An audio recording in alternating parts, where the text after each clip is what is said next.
네, 말씀 보겠습니다. 사사기 6장입니다. 사사기 6장 33절부터 40절까지 말씀 함께 보겠습니다.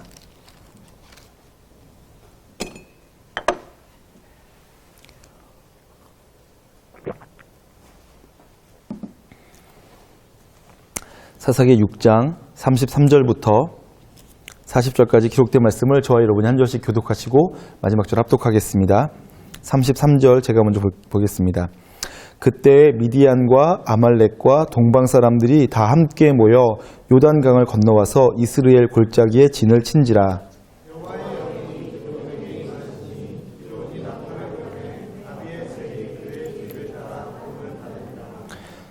기드온이 또 사자들을 온 므낫세에 두루 보내매 그들도 모여서 그를 따르고 또 사자들을 아셀과 스불론과 납달리에 보내매 그 무리도 올라와 그를 영접하더라.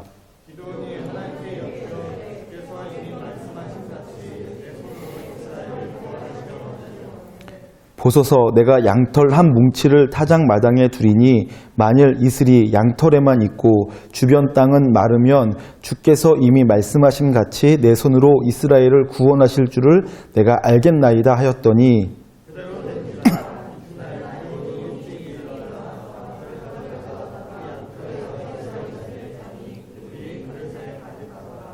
기드온이 또 하나님께 여쭈되 주여 내게 노하지 마옵소서 내가 이번만 말하리이다. 구하옵나니 내게 이번만 양털로 시험하게 하소서. 원하건대 양털만 마르고 그 주변 땅에는 다 이슬이 있게 하옵소서 하였더니 그 밤에 하나님이 그대로 행하시니 곧 양털만 마르고 그 주변 땅에는 다 이슬이 있었더라. 아멘. 네, 이 말씀으로 함께 오늘은 양털 시험이라는 제목으로 함께 은혜를 나누고자 하는데요. 말씀 나누기 전에 우리 내 가문 누나네라는 찬양이 있는데 이 찬양을 먼저 한번 부르고 그리고 말씀 나누도록 하죠. 원제는 전부라는 제목의 찬양이에요. 가사가 되게 좋아요. 아마도 오래전 찬양이어서 여러분들은 모르실 수도 있는데 내 가문 누나네 이미 들어와 계신 예수님, 나보다 앞서서 나를 찾아주시네. 내 뻗은 두 손 위로 자비하심을 내어주시니 언제나 먼저 나를 위로하시네. 여기서 중요한 것은 이미라는 단어고요. 그 다음에 앞서라는 단어, 먼저라는 단어예요. 내가 하나님께 나가기 전에 하나님께서 먼저 나를 찾아와 주시고 하나님께서 이미 내가 구하기 전에 내 속에 들어와 계시다. 이러한 의미가 있죠. 우리 그렇게 우리 삶 가운데 역사하신 하나님을 이 시간 기억하면서 아시는 분은 찬양하시고 모르시는 분은 가사를 좀 보시면서 함께 찬양하도록 하죠.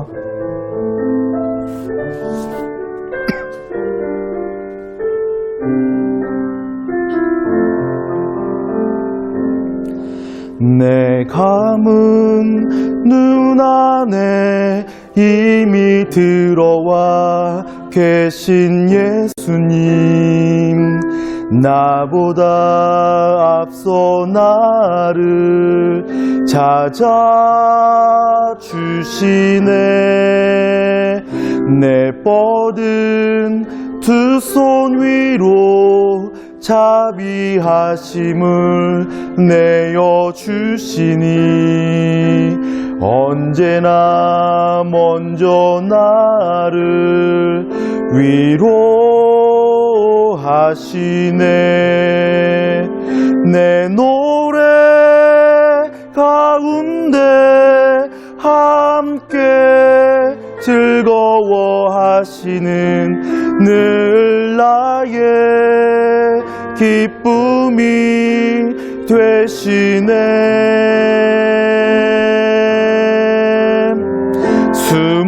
수많은 사람 중에 나를 택해 잡으시고 눈물 거두어 빗살가루 채우시니 그분은 내 자랑 나의 기쁨 나의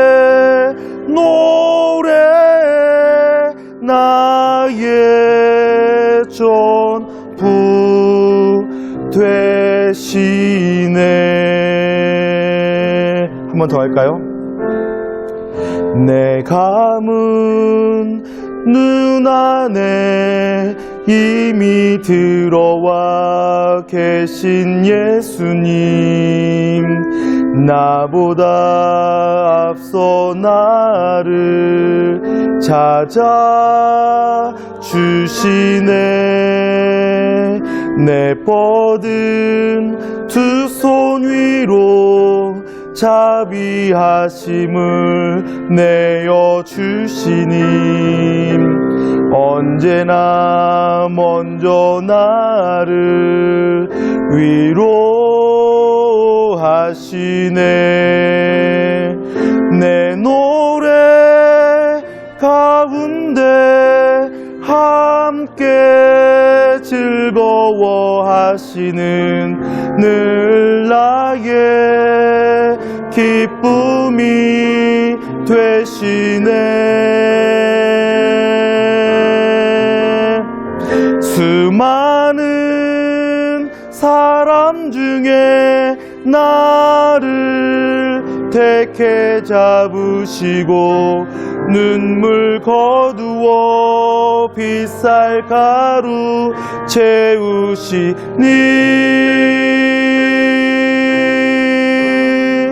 그분은 내 자랑 나의 기쁨 나의 노래 나의 전부 되시네. 아멘. 네, 우리가 주님을 찾기 전에 우리 안에 먼저 찾아와 주시는 주님, 우리보다 앞서 우리를 섬겨주시는 주님을 여러분과 제가 기억하였으면 좋겠습니다. 오늘 말씀에서는 짧게 보면 기드온이 양털을 가지고 하나님을 시험하는 장면이 나와요. 그래서 이 장면은 우리로 하여금 되게 헷갈리게 해요. 왜냐하면 예수님께서 40일 동안 광야에서 시험을 받으신 다음에 마귀가 찾아와서 예수님을 테스트 시험하는데, 그때 마귀가 예수님을 시험할 때 예수님께서 주 너의 하나님을 시험하지 말라 라고 예수님께서 말씀하시면서 마귀를 물리치셨어요. 그래서 우리는 하나님을 시험하면 안 되는구나 라고 알고 있단 말이죠. 그런데 여기서 기드온은 하나님을 마치 시험하는 것처럼 양털로 맞냐 그러냐라는 것을 물어보고 있어요. 그래서 우리로 하여금 조금 헷갈리게 하고 있는 거죠. 그런데 그런가 하면 우리 많은 그리스도인들이 이 기드온이 양털로 하나님을 시험했던 것처럼 많은 경우 우리가 하나님을 시험하는 경우도 있어요. 사실은 우리가 지금 제가 의도적으로 하나님을 시험한다라는 표현을 쓰고 있는데, 정확히 말하면 하나님을 시험했다기보다는 하나님께 물어보는 거죠. 하나님께 물어보는데, 그런데 증표를 원하는, 눈에 보이는 증거를 원하는 대답을, 질문을 함으로 물어보는 거예요. 그래서 정말로 나를 들어서 이스라엘을 구원하시려거든 이렇게 해주십시오. 그래서 만약에 이렇게 해주신다면 하나님께서 저를 구원자로 쓰시려는 줄 제가 믿겠습니다 라고 하는 거죠. 그래서 기드온이 양털 테스트를 했단 말이죠. 사실은 제가 이 말씀을 준비하면서 가만히 생각해 봤더니 제가 결혼할 때 그렇게 양털 테스트 같은 테스트를 했더라고요. 제가 하나님께 제가 이런 일이 이렇게 하다가 결혼하게 됐어요. 제가 총신대학원에 입학하자마자 입학했는데, 입학하기 바로 전해에 제가 3년 동안 사귀던 자매랑 헤어지게 됐어요. 그래서 가슴이 되게 아팠어요. 가슴이 되게 아픈 상황에서 같이 학교 다니던 저희 아내한테, 지금의 저희 아내한테 상담을 했어요. 내가 이 자매랑 이렇게 사귀었었는데 이렇게 헤어졌다라고 얘기하고 저희 아내가 상담을 막 했어요. 그렇게 몇 개월이 흐르고서는 그 헤어진 것은 이제 겨울이었는데, 이제 한 해가 지나서 한 10개월이 지나서 가을 추석 때쯤에는 제가 지금의 저희 아내와 많이 가까워져 있었어요. 그래서 제가 저희 아내한테 나랑 결혼하자라고 제가 단도직입적으로 얘기했죠. 그랬더니 저희 아내가 거절했어요. 가서 부모님께 물어보고 알아. 그래서 제가 부모님께 추석 때 가가지고 여쭤보고서는 허락을 받았어요. 그래서 저는 사귀기로 했어요. 그래서 저는 몇 개월 동안 사귀었는데 저희 아내가 몇 개월 동안 사귀다가 그만 겨울방학 하는 날, 겨울 방학을 하는 날 저희 아내가 저한테 편지 써놓고 간 거예요. 나랑 사귈 수가 없다고. 그래서 제가 저희 아내한테 차였어요.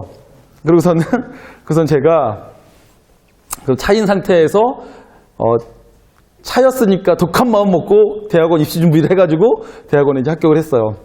합격을 하면 총신대학원에서는 그 합격 통지서 받고 나서 2달 동안 히브리어와 헬라어 언어 공부를 해요. 그때는 기숙사에 들어가가지고 그냥 새벽 예배 드리고 아침부터 이렇게 오전 동안 공부를 하고 오후 동안 열심히 그 단어를 익히고 문법을 익혀야지만 다음 날 쪽지 시험을 통과하고 그래야지만 패스를 할 수가 있어요. 되게 막 힘든 과정이에요. 그 2달이 너무너무 힘들더라고. 그런데 힘든 과정에서 기숙사 생활을 하는데 한 방에 4명이 있었어요. 그 당시에는.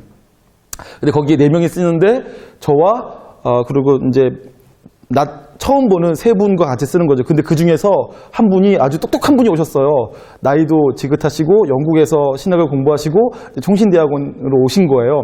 그분과 한 방을 쓰는데 처음에는 낯설지만 조금씩 친해지잖아요. 그래서 친해지다가는 제가 제 속에 있는 얘기를 터놓게 됐어요. 통닭을 먹으면서 그런 얘기를 한 거죠. 제가 얼마 전에 헤어졌고 작년에 헤어졌고 또 새로운 자매와 사귀었는데 또 차였다. 그러면서 제가 이런 얘기를 했어요. 그 형님에게 아무래도 저는 결혼 못할 것 같아요. 제가 사랑하는 여자들마다 다 저를 차요.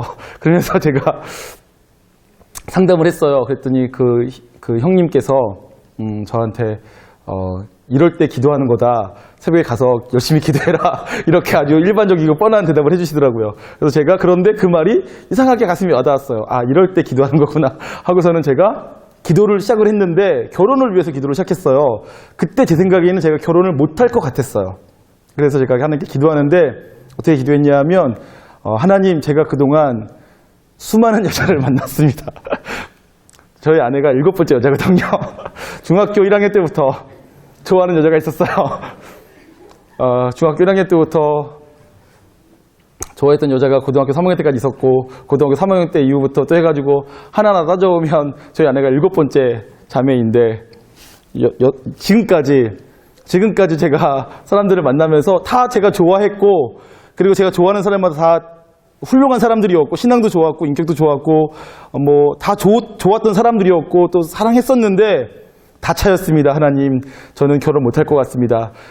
가만히 생각해봤더니 제가 너무 자매를 좋아했던 것 같습니다. 아마도 하나님보다 자매를 더 좋아했는지도 모르겠습니다. 하나님, 회개합니다. 앞으로 제가 자매를 먼저 찾아가지 않겠습니다.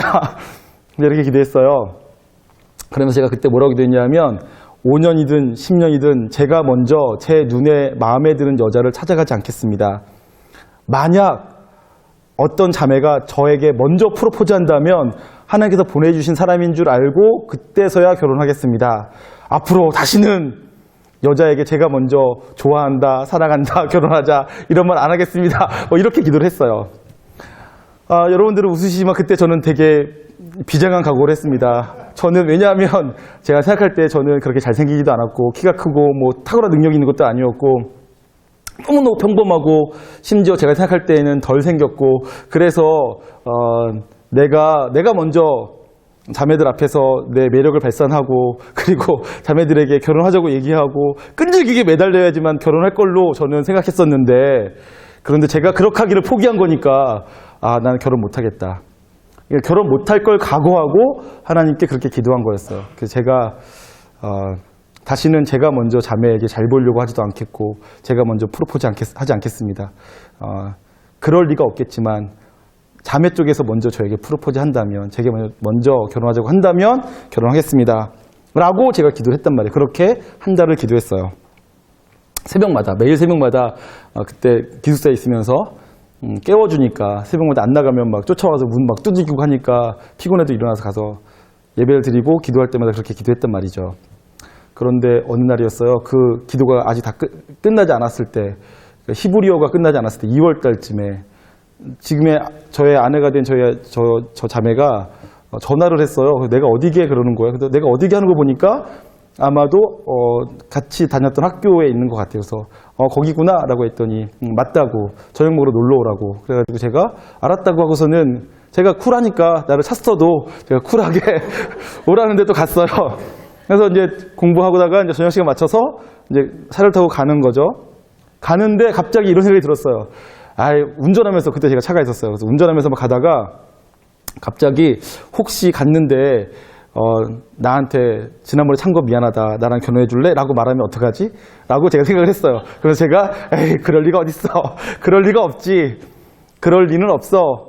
그런 새끼가 또 그 김치국 먼저 먹지 말자라고 제가 저에게 스스로 말하면서 운전하면서 그렇게 한 거예요. 그러면서 가다가 그러면서 또 이런 생각이 또 들었어요. 그런데 만약 정말로 나한테 결혼하자고 얘기한다면 그러면 이거는 내가 기도한 대로 되는 건 아닌가? 그러면 나는 결혼을 하겠다고 해야겠네?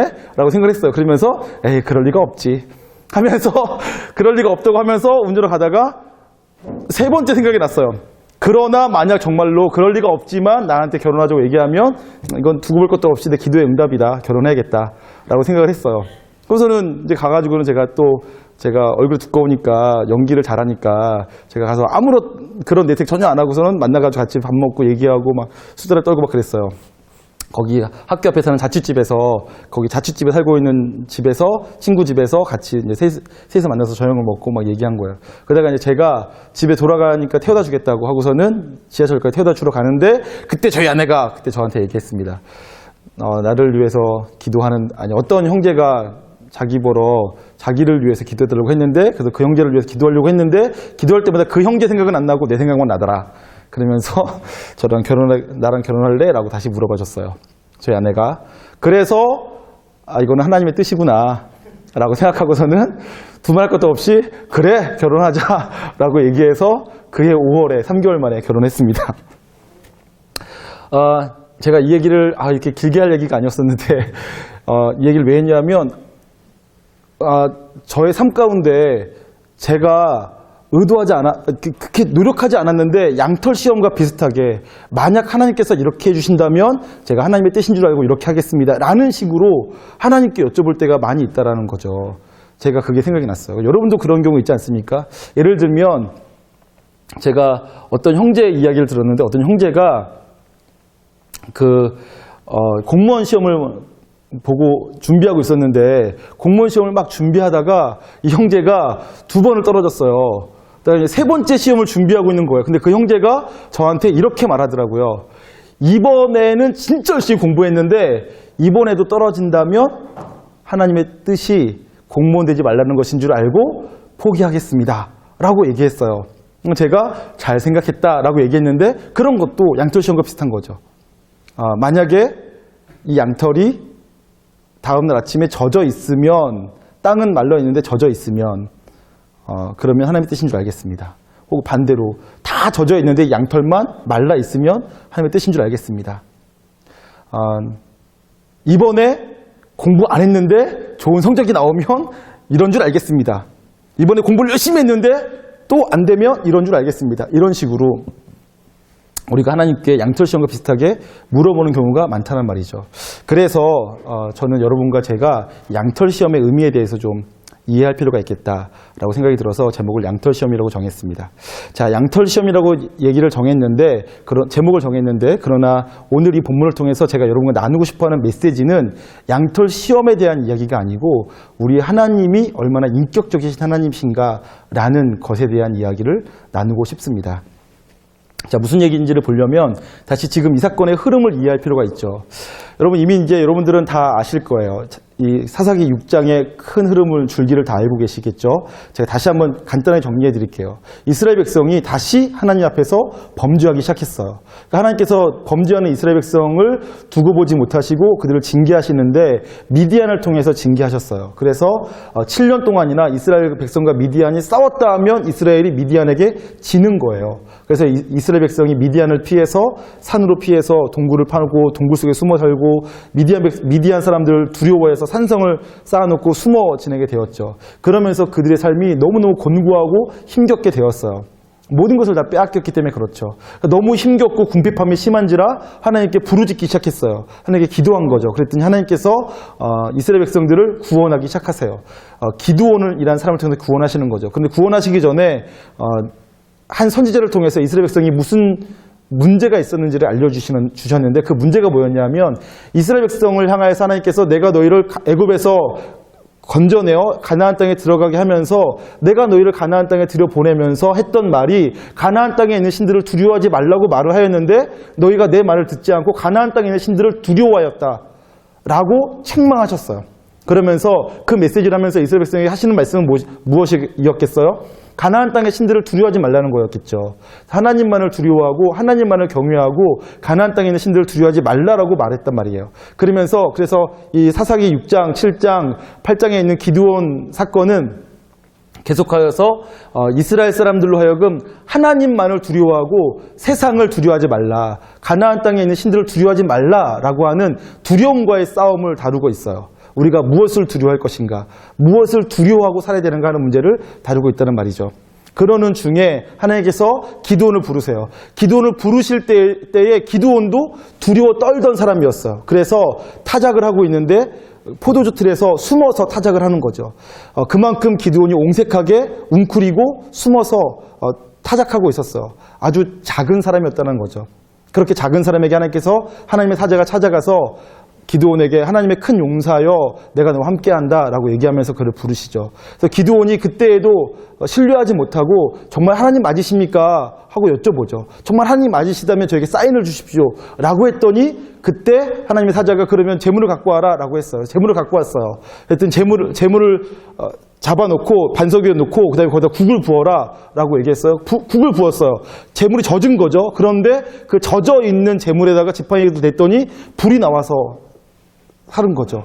마치 엘리야의 제사처럼 불이 나와서 재물을 살랐어요. 그리고선 하나님의 사자는 하늘로 올라간 거죠.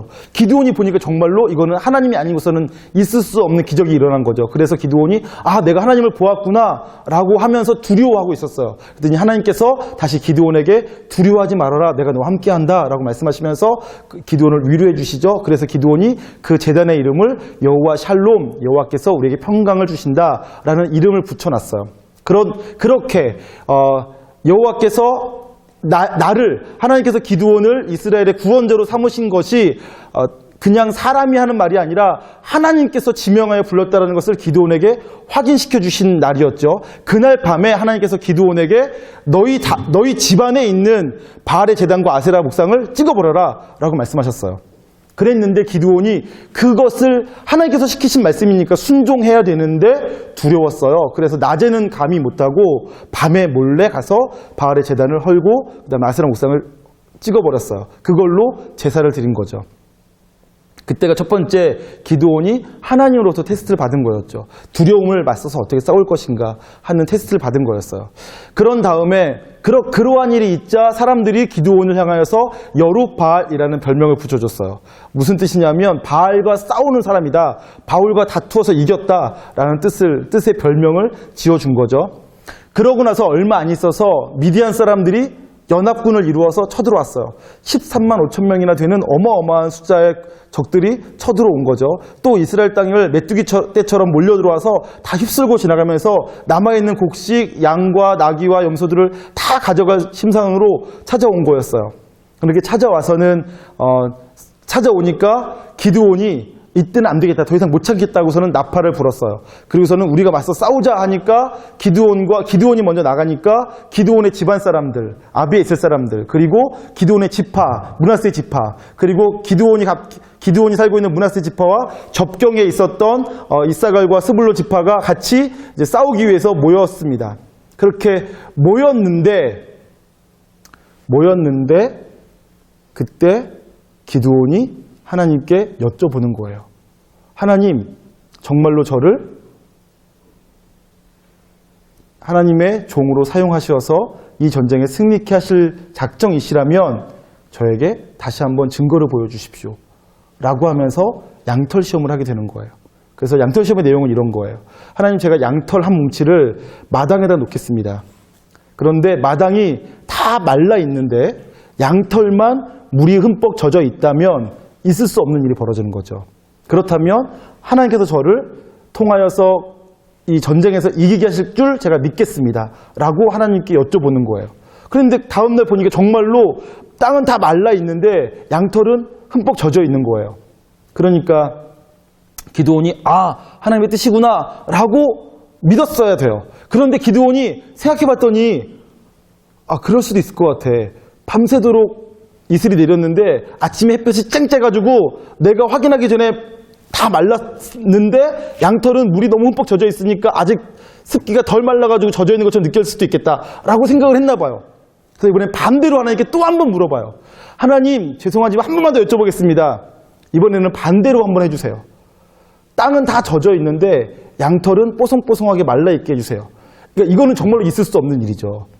이슬이 내렸는데 그럼 이슬을 잘 머금는 양털에 물이 묻어있는 건 당연해요. 근데 양털에는 물이 하나도 없고 이 마당에만 물이 있다면 정말로 하나님의 뜻인 줄 알겠습니다라고 또 한 번 하나님께 확인하는 거예요.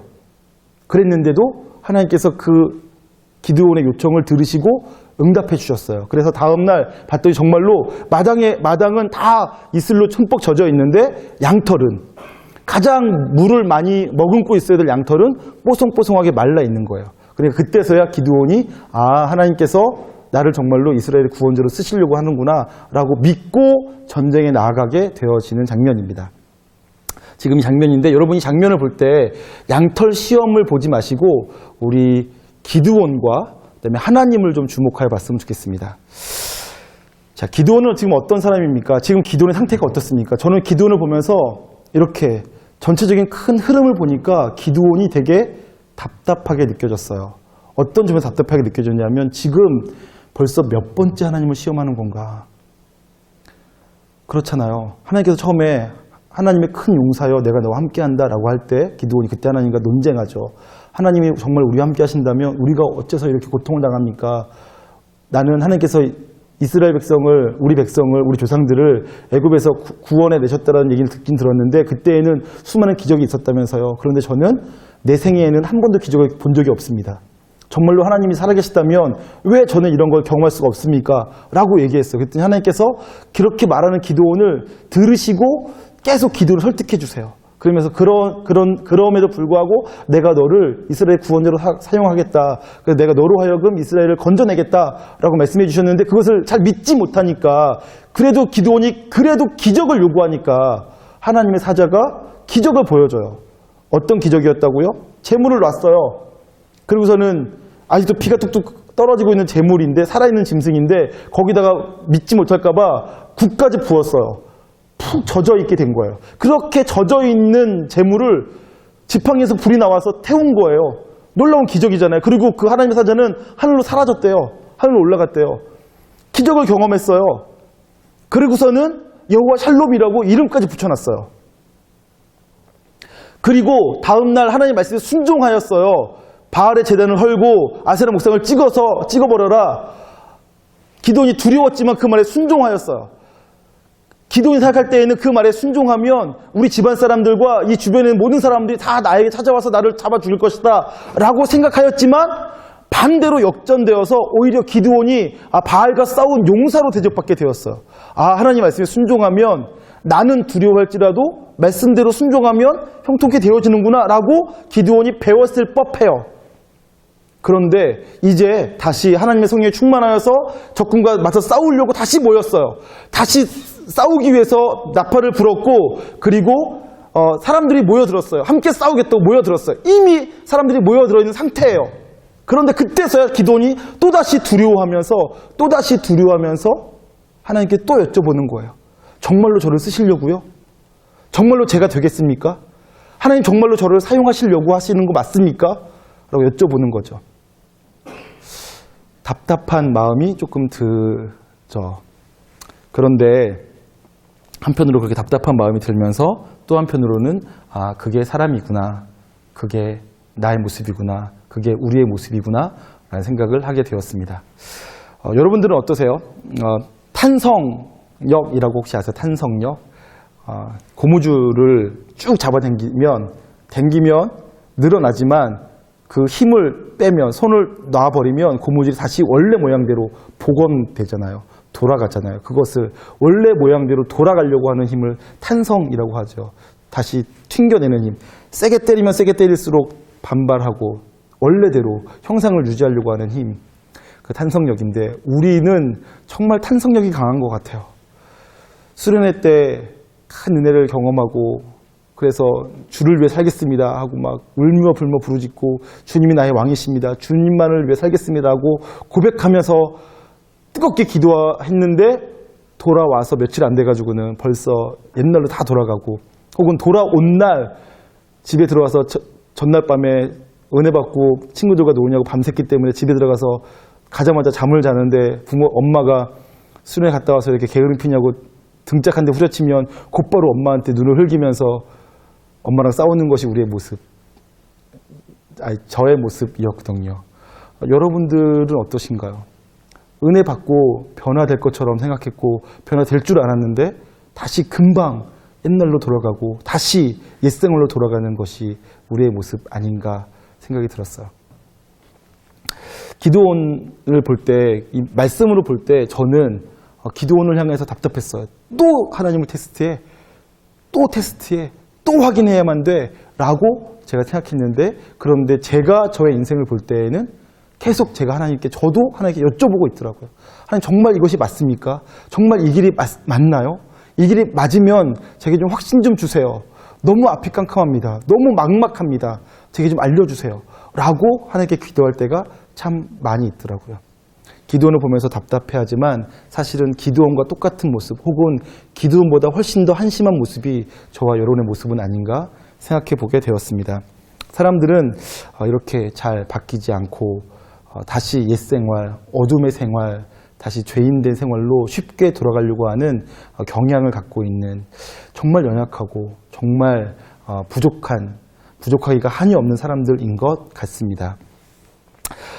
저는 여러분들이 지금 다 아닌 척하면서 저를 노려보고 계시지만 여러분들 저와 똑같은 사람이라고 저는 분명히 알고 있습니다. 저렇게 믿는다는 게 아니라 여러분들이 그렇다고 제가 알고 있어요. 제가 하나하나 안 뜯어봤지만 제가 만나서 다 뜯어보면 여러분 다 저랑 똑같이 다 죄인들이시고 금방 넘어지고 금방 실수하고 금방 다시 되돌아오는 그런 분들이시죠. 그런데 그러한 기드온에게 우리 하나님이 어떻게 하셨는지를 주목하면서 여러분과 제가 위로를 받고 소망 삼았으면 좋겠습니다. 여러분, 기드온이 정말로 제가 볼 때 한심한 모습을 보여줬어요. 여러분들도 가만히 이 본문을 잘 살펴보면 기드온의 모습이 좀 답답하게 느껴지고 한심하게 보여질 수 있어요. 그런데 그렇게 답답하게 여겨지고 한심하게 여겨지는 기드온을 향해서 우리 하나님은 어떻게 하셨나요? 우리 하나님께서 기드온을 향해서 이런 답답한 녀석아, 이런 밥통아, 이런 맹추야, 내가 너에게 몇 번이나 알려줘야 되겠냐? 내가 너에게 몇 번이나 확인시켜줘야 되겠냐? 아직도 모르겠니? 아직도 못 믿겠니? 라고 하면서 책망하시지 않으시고 하나님께서 다시 확인시켜주시고 다시 신뢰할 수 있도록 그에게 믿음을 심어주십니다. 그것이 우리 하나님이 우리를 대해주시는 하나님의 태도이시고, 그것이 여러분과 제가 우리 하나님을 붙잡고 믿을 수 있는 증거라고 생각이 되어집니다. 자, 33절 말씀 한번 보시겠어요? 4절입니다. 33절부터 보죠. 자, 그때에 미디안과 아말렉과 동방 사람들이 다 함께 모여 요단강을 건너와서 이스라엘 골짜기에 진을 친지라. 진을 쳤어요. 그러자 34절에 여호와의 영이 기드온에게 임하시니, 놀라운 일이 벌어진 거죠. 하나님의 영이 기드온에게 임했어요. 그래서 기드온이 두려움을 깨트리고 나아가서 나팔을 불면서 나가는 거예요. 자, 임하시니 기드온이 나팔을 불매 아비에셀이 그의 뒤를 따라. 아비에셀은 기드온의 집안이에요. 기드온의 집안 이름이 아비에셀 집안이에요. 자, 아비에셀이 그의 뒤를 따라 부름을 받으니라. 기드온이 또 사자들을 온 므낫세에 두루 보내매. 므낫세는 기드온의 지파죠. 좀 더 큰 지파가 두루 보내매 그들도 모여서 그를 따르고, 또 사자들을 아셀과 수볼론과 납달리에 보내매. 그 주변에 있는 지파들이에요. 므낫세 지파 주변에 있는, 지금의 갈릴리 지역에 있는 지파들이죠. 그 무리도 올라와 그를 영접하더라. 지금 그래서 기드온이 성령에 충만하여서 적들과 싸우겠다고 하니까 사람들이 지금 기드온을 따라서 지금 모여들기 시작하고 있어요. 그런데 36절에 기드온이 하나님께 여쭈되, 지금 기드온이 여쭤보는 거예요. 뭘 여쭤봅니까? 주께서 이미 말씀하신 같이, 여기서 이미라고 되어 있어요. 그러니까 기드온도 알고 있어요. 이미 하나님께서 자기에게 말씀하신 것을 기드온이 알고 있어요. 그러니까 이미 말씀하신 같이 내 손으로 이스라엘을 구원하시려거든, 이렇게 말하고 있죠. 그러니까 기드온은 이미 하나님께서 자기를 통하여서 이스라엘을 구원하시겠다고 말했던 사실을 알고 있어요. 이미. 그런데 구원하시려거든 보소서 내가 양털 한 뭉치를 타작 마당에 두리니 만일 이슬이 양털에만 있고 주변 땅은 마르면 주께서 또 나오죠. 이미 말씀하신 같이 내 손으로 이스라엘을 구원하실 줄을 내가 알겠나이다 하였어요. 그러니까 기도원이 알고 있음에도 불구하고 또 물어보는 거예요. 그런데 하나님께서 그것에 대해서 응답하시죠. 들어주세요. 그래서 38절에 어떻게 됐어요? 그대로 된지라 라고 되어 있죠. 하나님께서 이미 알고 있는 걸 또 물어보는데도 하나님께서 답답해하지 않으시고 응답해 주세요. 그대로 되게 해요. 그가 원하는 대로 확인시켜 주는 거죠. 38절 그대로 된지라. 이튿날 기드온이 일찍이 일어나서 양털을 가져다가 그 양털에서 이슬을 짜니 물이 그릇에 가득하더라. 물이 나온 거예요. 그런데 39절에 기드온이 또 여기 뭐라고요? 또 별것 아닌 조사지만 또 기드온이 또 여쭤봐요. 이미 알고 있는 거를 물어보고선 확인을 받았는데 또 하나님께 여쭤봐요. 하나님께 여쭈되 주여 내게 노하지 마옵소서. 노하지 말래요. 왜 이런 말 하는 거겠어요? 자기가 생각할 때도 하나님께서 노하실 만 하거든요. 그러니까 하나님 노하지 마옵소서 라고 말을 하는 거예요. 노하지 말라고 얘기하면서도 이 얘기를 하는 거예요. 뭐래요? 내가 이번만 말하리이다. 이번만 말하리이다. 이런 말 왜 하는 거예요? 이렇게 말하는 게 얼마나 부끄러운 일인 줄 아니까, 사실은 이런 말 하면 안 되는 줄 아니까 이번만 말할게요 라고 하면서 말하는 거잖아요. 여러분들 이런 말 쓰실 때 있죠? 내가 이번만 말할 텐데 하면서 이렇게 말하는 것이 옳아 보이지 않아요. 자기 스스로 생각할 때에도. 그런데도 말하지 않고 못 견디겠으니까 이번만 말하겠습니다 라고 말하는 거예요. 주여 노하지 마옵소서. 제가 이번만 말하겠습니다. 그래서 또 뭐라고 말을 하는 거예요?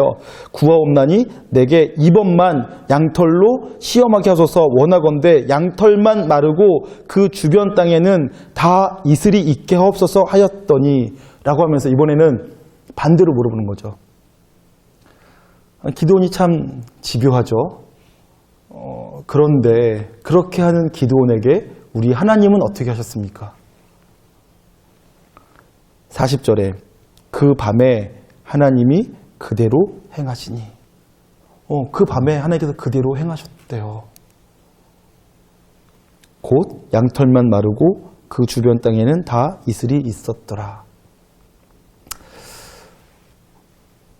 기드온이 스스로 생각할 때에도 주여 노하지 마옵소서 라고 말할 만큼, 또 이번만 말하리이다 라고 말할 만큼 그렇게 하는 것이 참 나쁘끄러운 일이에요. 이미 하나님께서 말씀하셨고 말씀하신 걸 알고 있고, 그리고 이미 하나님께서 한번 확인시켜 주셨어요. 양털로. 하나님께 한 번만 물어보는 것도 부끄러운 일인데, 믿음이 있는 사람이라면 묻지 않고 했어야 되는데 물어봤단 말이에요. 그래서 한 번 확인시켜 주셨어요. 그러면 그걸로 알고 감사하고 그러면 알겠습니다 하고 가면 되는데 또 한 번 여쭤봐요. 그런데도 우리 하나님은 거기에 또다시 응답해 주세요. 그게 우리 하나님께서 우리를 만나주시는 방법인 거죠. 자, 그래서 우리 하나님이 얼마나 우리를 향해서 자비로우신지, 인격적이신지, 얼마나 오래 참으시는 분이신지를 여러분과 제가 기억하였으면 좋겠습니다. 자, 그런데 그러면 우리가 이렇게 양털 시험처럼 기드온처럼 하나님께 이런 식으로 여쭤보는 게 맞습니까? 이렇게 우리도 하면 하나님께서 들어주실까요? 라고 묻는다면 제가 반대로 여러분께 여쭤보고 싶어요. 반대로 뭐라고 여쭤보고 싶냐면, 성경에 나오는 수많은 하나님의 사람들이 있는데 하나님의 사람들이 하나님의 일을 하기 전에 기드온처럼 다 물어봤나요? 다시 제가 여쭤보는 거예요. 제가 저 스스로에게도 물어봤어요. 기드온이 이렇게 한 것이 맞나요? 항상 이렇게 해야 되나요? 라고 제가 하나님께 여쭤봤어요. 그랬더니 하나님께서 성경에는 다른 사람들은 그렇게 안 했잖아. 기드온만 이렇게 한 거야. 라고 제게 말씀해 주셨어요. 알려주셨어요. 여러분, 성경에서 물론 모세도 하나님과 여러 논쟁을 했어요. 그런 성경에 있는 수많은 하나님의 사람들이 하나님의 일을 할 때 항상 기드온처럼 이렇게 양털 시험 같은 시험을 통해서 하나님께서 나를 부르셨다는 것을 확인하고선 확인돼야지만 이랬던 것은 아니었어요. 기드온의 경우 아주 독특하게 이렇게 하나님께 확인을 하면서 가는 거죠. 왜냐하면 기드온은 두려워 떨던 사람이었기 때문에, 두려워서 웅크려 있던 사람이기 때문에 그 두려움을 깨트리고 극복하는 데에는 이런 확인의 작업이 필요했기 때문에 기드온이 그렇게 했던 거였죠. 자, 제가 지금 무슨 말씀을 드리고 싶냐면 양털 시험을 통하여서 하나님께 여쭤보는 것 자체가 죄가 아니고 우리가 그렇게 해도 하나님께서 우리에게 응답하시고 역사하세요. 그런데 그러면 모든 일들을 어떤 일을 결정하고 내가 어떤 일을 할 때마다 양털 시험처럼 내가 하나님께 확인하고 확인이 되면 하나님께서 시키신 일인 줄 알고 해야 됩니까? 라고 묻는다면 저는 또 그렇지 않다라고 말씀드리고 싶어요. 제가 무슨 말을 하고 있는 거냐 하면 각 사람의 믿음의 분량에 따라 각 사람의 삶의 태도에 따라 각 사람의 인격적 수준에 따라 각 사람의 신앙의 수준에 따라 하나님께서 역사하시는 방법이 다 달라요. 그래서 우리가 우리 하나님을 인격적인 하나님, 우리와 인격적으로 교제하시는 하나님이라고 말씀드리는 거예요. 자, 제가 이 개념만 설명하고 오늘 설교를 마치려고 하는데 이 개념이 상당히 중요해요. 여러분이 하나님과 이제 인격적으로 교제하셔야 되기 때문에 그렇습니다.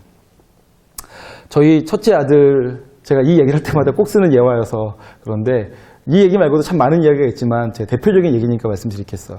저희 첫째 아들이 5살이 되는 해였어요. 그때 저희 집에는 그 벽에다 붙이는 숫자 떼기, 한글 떼기 그 그림판이 있었어요. 전지 크기에. 여러분 다 아시죠? 그런 거. 그래서 기역, 니은, 디귿, 리을 있고 아야, 어여 있어요. 그래서 기역에는 기차 그림이 있고 니은에는 뭐가 있죠? 뭐 나무 그림이 있고 뭐 그런 식으로 되어 있어요. 그다음에 아야, 어여 되어 있어요. 제가 5살이 된 희준이에게 희준아 잘 봐. 이게 기차지, 이게 뭐 나무지. 한 다음에 기차 할 때 기역이 이거야. 이게 기역이야. 그리고 이가 이거야. 그래서 기역과 이가 만나면 기가 되는 거야. 라고 제가 가나 다라를 저희 5살 된 희준이에게 첫째 아들에게 알려줬어요. 했더니 그 아이가 제 얘기를 듣고서는 한참 동안 그 앞에서 이렇게 눈으로 이렇게 맞춰보더라고요. 그러더니 한글을 띄었어요. 우와, 천재예요, 천재. 제가 우와, 우리 아들 되게 똑똑하다. 한글 이렇게 뜬 애가 있구나. 물론 이제 그 전에 애들 엄마가 이제 통글자로 몇 개 이렇게 알려주곤 했었지만 어쨌든 그날이 한글을 뜬 날이었어요. 그래서 5살이 되면 애들이 이렇게 한글을 띨 수 있구나 라고 생각을 했어요. 그래서 저희 둘째 아들이 연년생인 둘째 아들이 5살이 됐을 때였어요. 제가 둘째 아들을 불러놓고 승준아 일로 와봐. 희준이랑 똑같이 이게 기역이고 이게 이야. 그래서 기역과 이가 만나면 기가 되는 거고 그래서 기차 할 때 기가 이렇게 만들어지는 거야 라고 하고서는 잘 봤지 했는데 얘가 딴 데를 보고 있어요. 그래서 아니 아빠를 잘 보란 말이야 하고 또 알려줬는데 얘가 딴 데를 보고 있어요. 얘는 아직은 안 되는구나. 한 달 후에 다시 하자 하고서 한 달을 기다렸다가 다시 알려줬는데 얘가 또 안 해요. 그래서 저희 둘째 아들은 한글을 초등학교에 입학할 때까지 못 띄고 들어갔어요. 제가 둘째 아들을 욕하고 있다고 여러분 그런 눈으로 쳐다보고 계신데 그런 얘기는 전혀 아니고요. 어쨌든 첫째 아이와 둘째 아이가 다르더라고요. 저는 첫째 아이가 5살 때 한글을 띄니까 모든 아이는 다 5살 때 한글을 띄는 줄 알았어요. 그런데 안 그렇더라고요. 사람마다 다르더라고요. 그런가 하면 이러면 또 둘째 아들을 여러분들이 이상하게 쳐다볼까 봐 저 둘째 아들 장점도 얘기해야 되겠는데 그건 다음 시간에 얘기하도록 하고요. 저희 첫째와 둘째는 지금 이제는 중학교 3학년, 중학교 2학년이 되는 나이가 됐어요. 그런데 지금 저 뒤에 앉아있는 저희 집 막내 아들은 이제 6살이 됐단 말이죠. 6살이 되어진 저희 형준이는 어려서부터 저희 집안 아이들과 다른 모습을 보여주기 시작했어요. 저희 집 애들은 밥을 먹을 때 제가 손가락 쓰는 거를 연습하라고 밥을 손가락으로 먹게 했어요. 뭘 좀 아시는 분들은 저를 아주 되게 한심하게 쳐다보실 텐데 제가 미련해서 그랬어요. 제가 미련해서 아이들에게 그냥 손가락 써라 라고 알려줘가지고 밥을 손가락으로 먹었어요, 애들이. 그래서는 저희 애들이 손가락을 정말 잘 써요.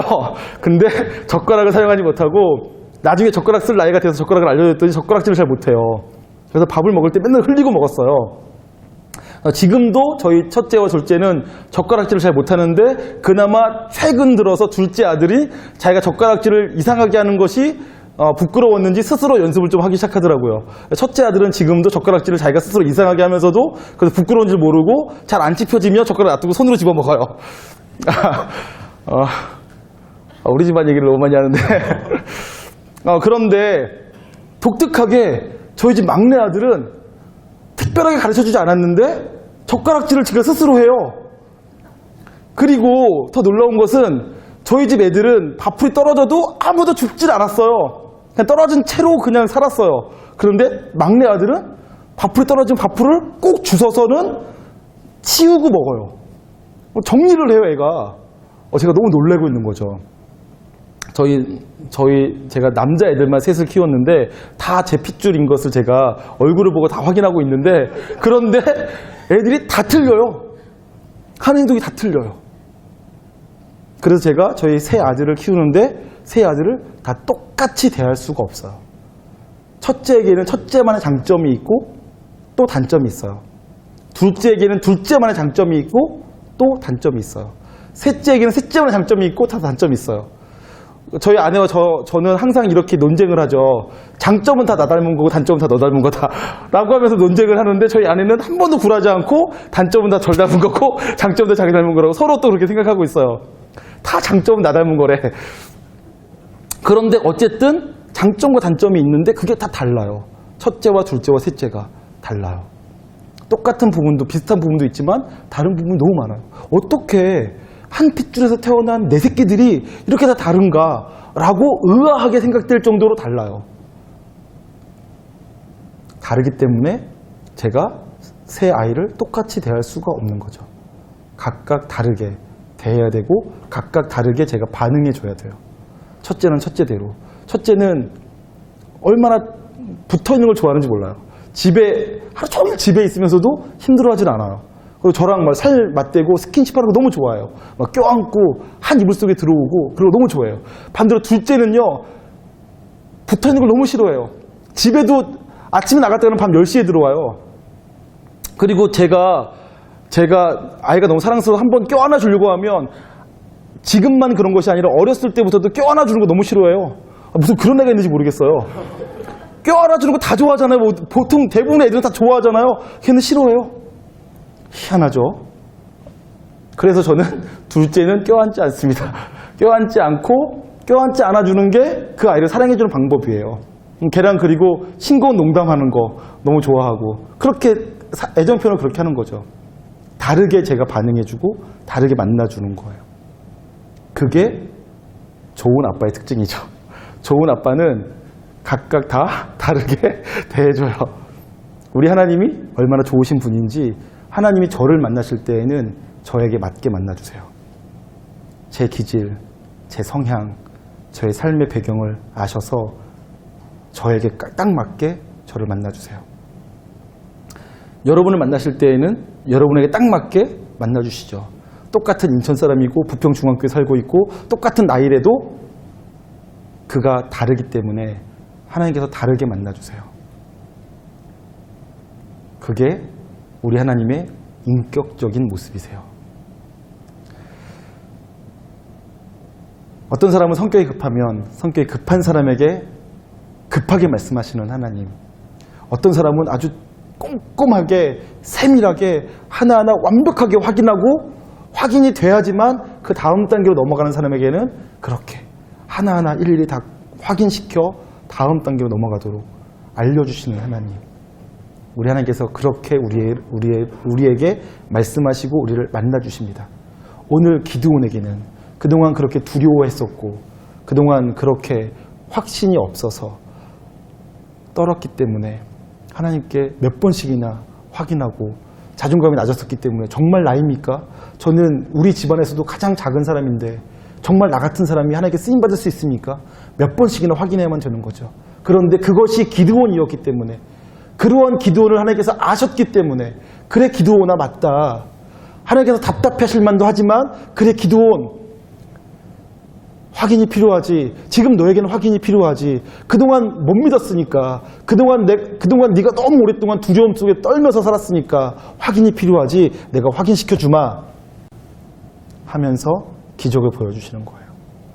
기드온에게는 기드온에게 맞게 그렇게 확인시켜 주시는 것입니다.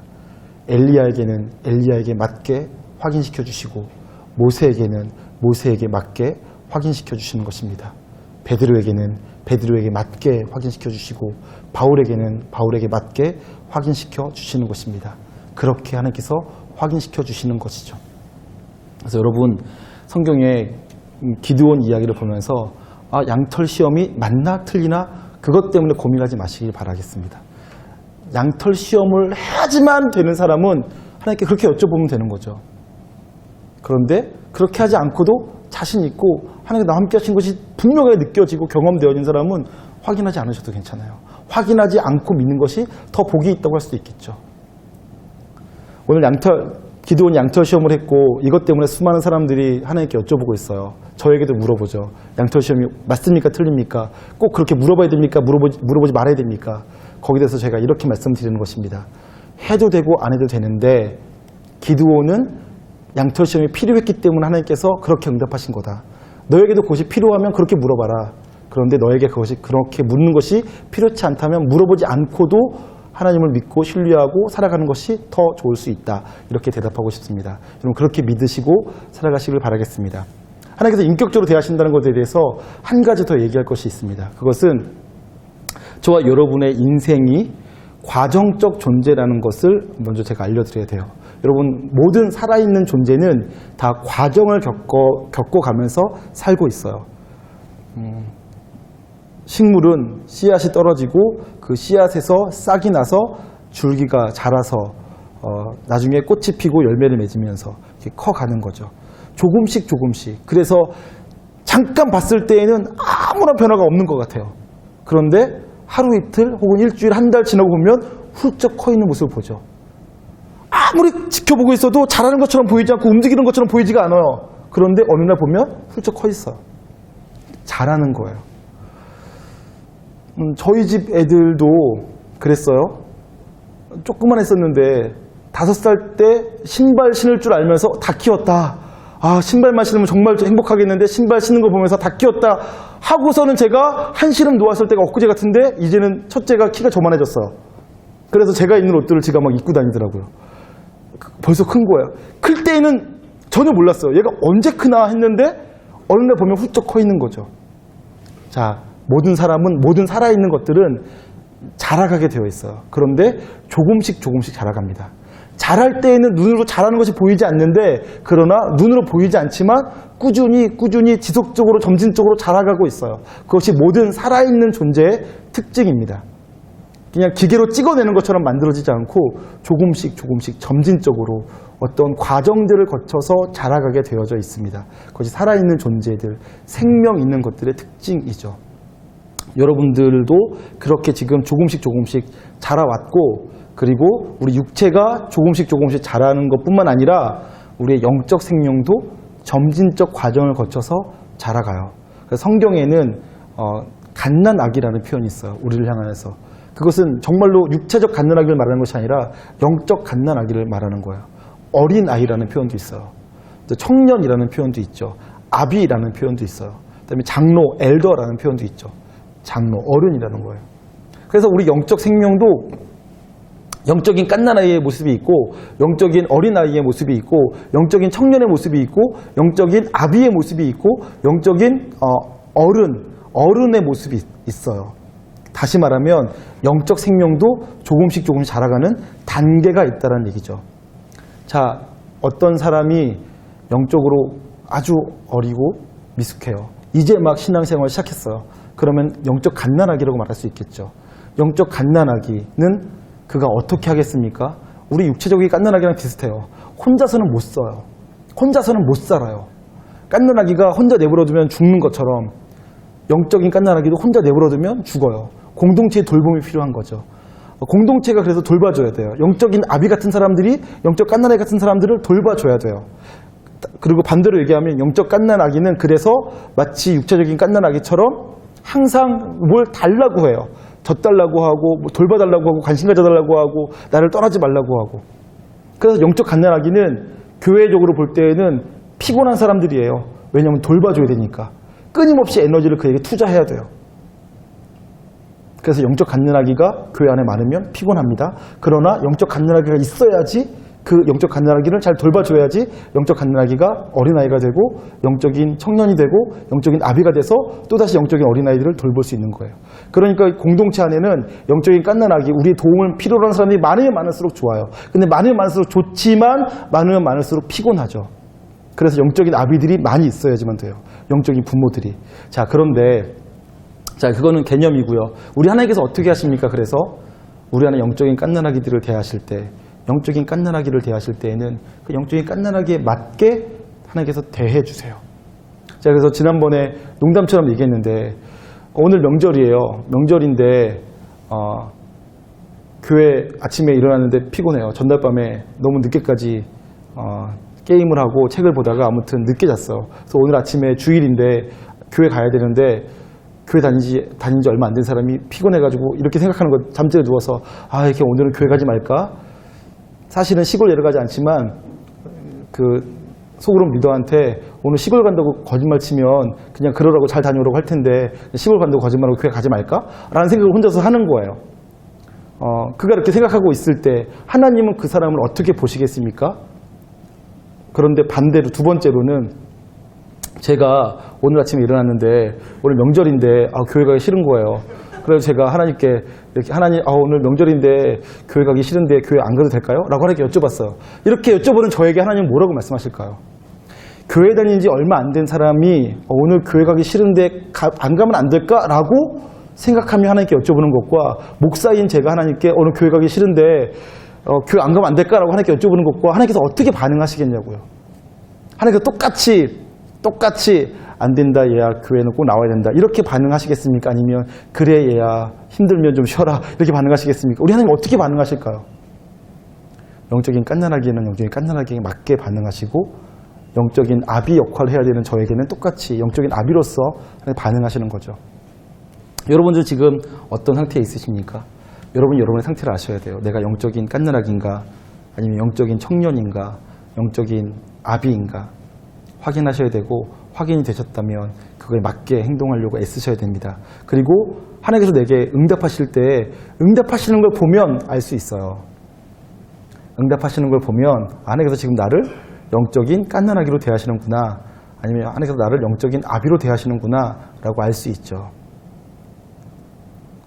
그래서 하나님께서 여러분들에게 대하시는 방법을 여러분들이 경험하시면서 여러분 스스로의 수준을 생각하시며 여러분들이 하나님 앞에서 살아가실 수 있는 거룩한 청년들 되셨으면 좋겠습니다. 정리해 볼까요? 오늘 기드온이 양털 시험을 했습니다. 양털 시험을 통해서 우리는 적어도 세 가지를 알 수 있는데요. 첫 번째는 사람은 참 연약한 존재다. 쉽게 무너지고 쉽게 죄악 가운데 돌아가려고 하고 쉽게 죄를 짓는 연약한 존재다. 쉽게 바뀌지 않는 존재다라는 것 확인할 수 있어요. 기드온처럼 저와 여러분도 약할 수 있죠. 그럼 두 번째는 그럼에도 불구하고 우리 하나님은 우리에게 정말로 자비로우시다. 인격적으로 우리를 대해주신다. 내가 연약하면 연약한 대로 하나님께서 우리를 연약한 모습을 그대로 받아주시면서 우리를 대해주신다라는 것 확인할 수 있고요. 세 번째는 그러면서 우리 동시에 우리가 기억해야 되는 것은 사람은 과정적인 존재이기 때문에 지금 내 상태가 어떤지를 확인하며 그러한 나를 어떻게 하나님이 대하시는지 경험하며 사실 수 있다. 내가 영적인 깐난아기라면 깐난아기로 대하시는 하나님을 내가 만날 수 있고 내가 영적인 청년이라면 청년으로 대하시는 하나님을 내가 만날 수 있고 내가 영적인 아비라면 아비로 대하시는 하나님을 내가 만날 수 있다 라는 것들을 여러분들이 기억하실 수 있기를 부탁을 드리겠습니다. 주제가 좀 어려울 수 있지만 여러분 잘 묵상하시면 너무 놀라운 말씀이라는 것을 아시게 될 거예요. 잘 묵상하셔서 여러분 삶 가운데 이 진리가, 이 메시지가 여러분 삶을 더 풍요롭게 하시는 은혜를 누리시길 바라겠습니다. 내가 본 눈 안에 이미 들어와 계신 예수님 한 번 더 찬양하도록 하죠. 우리 주님께서 우리가 연약함에도 불구하고 이미 들어와 우리를 만나주시고 우리를 치유하시고 온전케 하십니다. 그 주님을 찬양하겠습니다.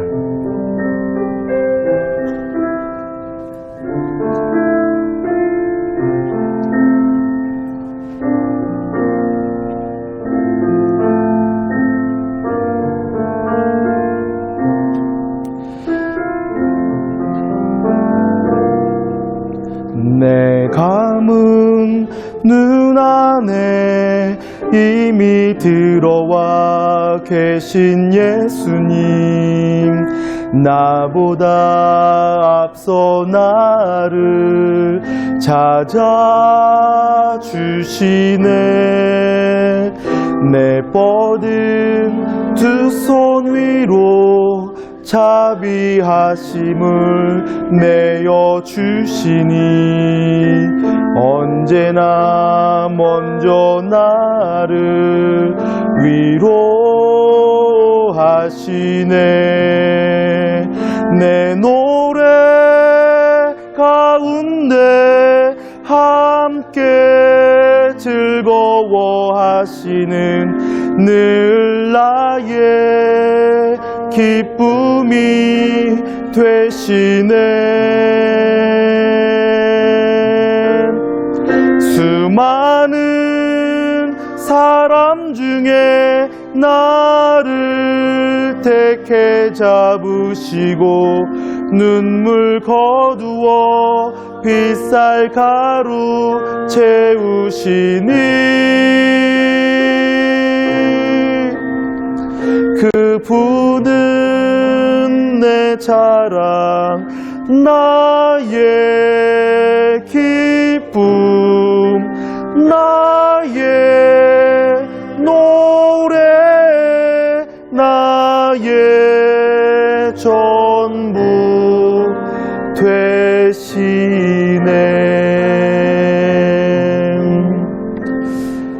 함께 기도할 텐데요, 여러분. 여러분은 어떤 사람이십니까? 하나님께서 여러분을 어떻게 대하고 계신가요? 하나님과 여러분과의 관계를 생각하시면서 하나님, 제가 아직 어린아이입니다. 그래서 너무 연약하고 부족한데 저를 좀 만나주세요. 기도할 수도 있고요. 혹은 하나님께서는 나는 스스로 어리다고 생각하고 있는데 하나님께서는 아니다, 너는 영적 청년이다. 이제는 네가 피 흘리기까지 싸워야 된다. 그만 좀 어리광 피워라. 그만 좀 투정 부려라. 이제 좀 어른답게 살아라. 이렇게 말씀하실 수도 있어요. 우리를 그렇게 인격적으로 만나주시며 인격적으로 대하시는 하나님 앞에서 내 모습을 점검하고 그 하나님 앞에서 역사하시는 하나님을 이 시간 기억하며 함께 하나님 앞에 서 있도록 하겠습니다. 함께 기도하죠. 존귀하신 하나님 아버지, 사랑하시는 하나님 앞에 서기 원합니다. 하나님, 기도원이 하나님 앞에 양털로 시험하였는데 그렇게 시험하는 기도원을 만나주시고 응답해주시 역사하시는 하나님을 저희도 기억하고 경험하길 원합니다. 그리고 하나님, 기도원처럼 저희가 연약할 때 연약한 그대로 역사하시고 또 혹은 하나님, 우리가 강하여졌을 때에는 강한 사람으로 살아가는 것을 하나님 허락하시고 또 그렇게 도우시고 역사하시는 하나님, 하나님 앞에서 내가 마땅히 살아가야 될 삶의 방식을 기억하고 살아갈 수 있도록 도와주시옵소서. 감사드리며 존귀하신 예수님의 이름으로 기도합니다.